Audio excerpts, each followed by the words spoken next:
Shalom, selamat malam Bapak Ibu, Saudara-saudari yang diberkati Tuhan.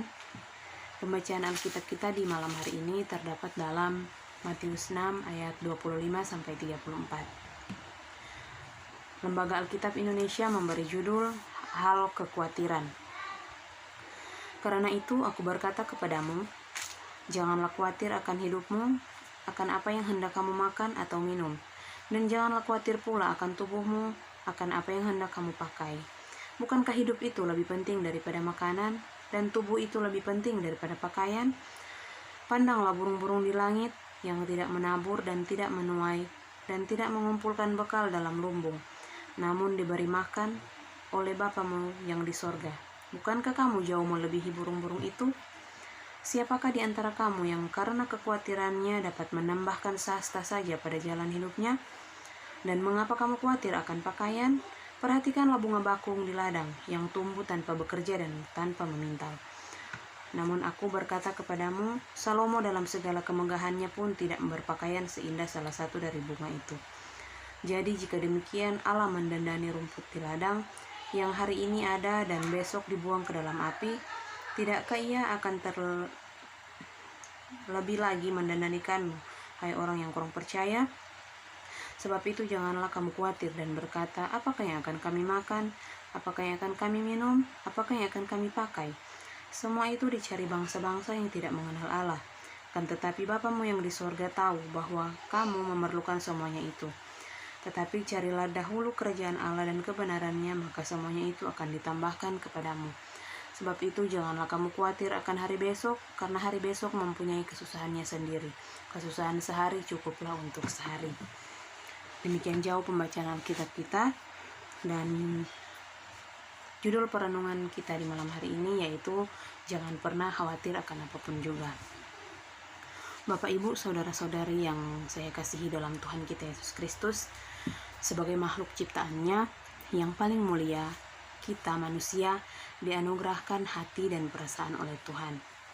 Secara umum, perasaan manusia dibagi menjadi dua, yakni perasaan bahagia dan perasaan sedih.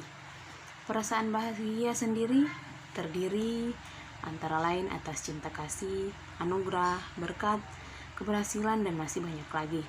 Sementara perasaan-perasaan yang menimbulkan rasa sedih diantaranya karena duka cita, sakit, kegagalan, kemiskinan, bahkan rasa khawatir.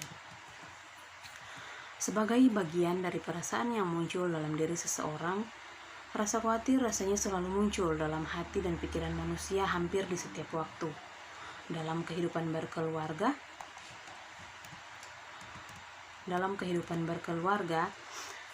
masing-masing anggota keluarga pasti memiliki versi kekhawatirannya masing-masing. Misalnya, seorang ayah khawatir akan pekerjaannya yang belum tetap. Dia khawatir bila sewaktu-waktu dia harus menerima PHK, atau seorang ibu rumah tangga yang mengkhawatirkan kesehatan anggota keluarganya yang lain. Bahkan sebagai anak pun, rasa khawatir juga sering terlintas dalam benaknya. Jemaat yang diberkati Tuhan Yesus, ketika berkhotbah di atas bukit, Yesus Kristus berhadapan dengan banyak orang yang hadir dengan berbagai sakit penyakit, masalah, dan juga rasa khawatir. Yesus Kristus pasti mengetahui bahwa banyak orang ini pasti datang dengan berbagai latar belakang masalah, sehingga ia menyampaikan firman ini kepada mereka, bahkan untuk kelas sebagai ke-12 rasul pun yang merasakan kekhawatiran dalam kehidupannya. Mulai dari perumpamaan tentang burung yang tidak menabur, menuai, bahkan tidak mengumpulkan bekal dalam lumbung, namun tetap diberi makan oleh Tuhan. Atau tentang Salomo dalam kemegahannya dan bandingannya dengan bunga-bunga di padang. Yesus menantang mereka bahwa siapa yang dapat menambah sehasta hidupnya oleh karena rasa khawatirnya.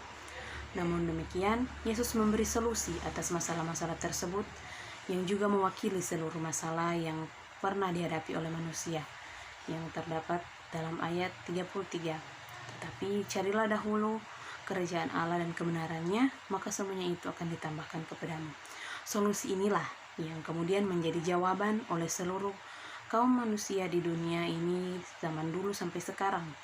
Jawaban ini pula yang menjadi tugas kita sebagai orang percaya saat ini. Jemaat yang diberkati Tuhan, Bila kita coba untuk memahami dengan baik pembacaan ini, maka kita dapat menyimpulkan bahwa Tuhan ingin kita mengedepankan iman percaya kita kepadanya, dan sisanya berkat, kesehatan, kekuatan, panjang umur, dan lain sebagainya adalah bagian dari Tuhan.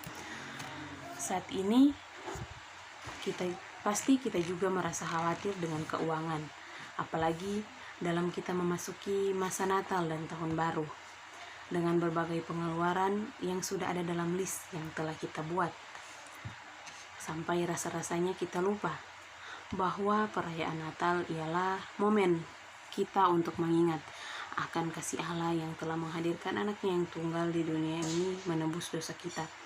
Bukan hanya sebagai seremonial formalitas kumpul-kumpul saudara dan kerabat, terima tamu, dan hidangkan makanan dan sebagainya. Mari jadikan momen Natal ini sebagai momen kita mengaplikasikan nats kita pada saat ini, yaitu terdapat dalam ayat 33 tadi. Jemaat yang dikasihi Tuhan, mari kita mengkonversi rasa khawatir kita menjadi keyakinan bahwa Tuhan tetap akan menyediakan segala yang kita butuhkan. Kita tidak perlu khawatir akan apapun juga, karena kesusahan yang kita alami hari ini cukup untuk hari ini saja. Demikian perenungan kita di malam hari ini. Kiranya Tuhan Yesus memberkati kita semua. Shalom.